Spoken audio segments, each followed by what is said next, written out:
पंजाब तो मैं गया था। जिस हिसाब से वहाँ के कांग्रेस के मुख्यमंत्री ने बिहार और यूपी के लोगों पर बयान दिया और कहा कि ये भैया लोगों को भगाना है, यही लाइन था ना, सुनिए ना। कांग्रेस की लीडर बगल में खड़ी थी जो पूरा यूपी घूम रही थी अभी चुनाव प्रचार करने, बगल में खड़ी होकर के ताली पीट रही थी जब बिहार यूपी पे मजाक हो रहा था। तो उनका हिसाब उसी दिन हो गया वहाँ पर। अब आम आदमी पार्टी, अभी तो खैर रिजल्ट आना है, अभी तो एग्जिट पोल है, लेकिन निश्चित रूप से कांग्रेस का तो वो जो मैं देखा खास करके उस स्टेटमेंट के बाद, तो हम लोगों को तो उसी दिन लग गया कि बहुत मुश्किल है उसका कांग्रेस का पंजाब में आना। यूपी की जहाँ तक बात है, अभी एग्जिट पोल है, अभी तो मैं ज़्यादा इस पर टिप्पणी नहीं करूँगा, लेकिन एक बात ज़रूर है जो मेरा बिहार का अनुभव है उस पर कह रहा हूँ कि एक जो लोग बेस वोट मानते हैं अपना, हमारा वोट है, काम करें चाहे नहीं करें, कुछ करे कि नहीं करे, लेकिन हमारा वोट है, बिना कामे किए हुए वोट देता है, काम करने की क्या ज़रूरत है, उसमें ऐड ऑन नहीं होता है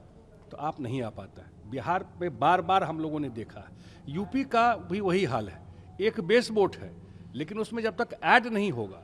तो आपका बनेगा नहीं, आप उसी सीमा तक रह जाते हैं। तो यूपी में भी ओवरऑल स्थिति यही दिख रही है जो एग्जिट पोल से। असेंबली कुछ सीटों की होती है और आप लोग अगर वहाँ कुछ सीट जीतते हैं तो क्या आप लोग वहाँ पे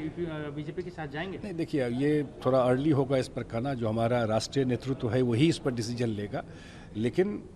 और हम लोग जो चुनाव लड़ भी रहे थे यूपी में, चाहे मणिपुर में या 2 सीट पंजाब में लड़ रहे थे, तो जो हम लोग का पार्टी का एक जो आधार है, लिमिटेड आधार है, तो उस और जो पार्टी के हमारे पुराने साथी हैं, समता पार्टी के टाइम से जो हमारे वर्कर हैं, तो वो जो वहाँ पर तो उनको चुनाव लड़ने के लिए हम लोग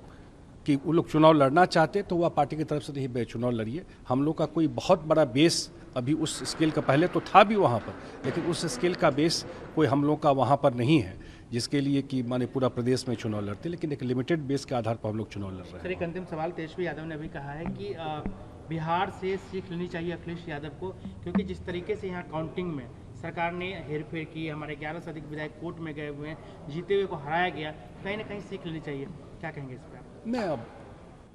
जनता मालिक है, मैं तो आज भी कहता हूँ वो 48 घंटे एग्जिट पोल और रिजल्ट के बीच में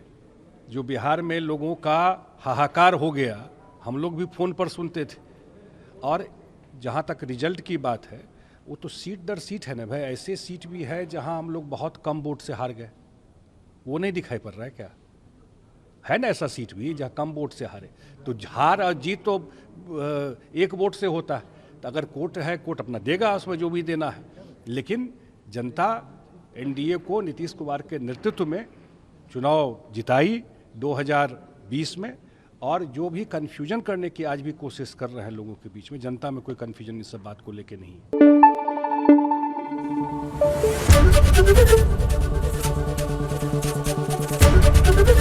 एबीपी न्यूज आपको रखे आगे।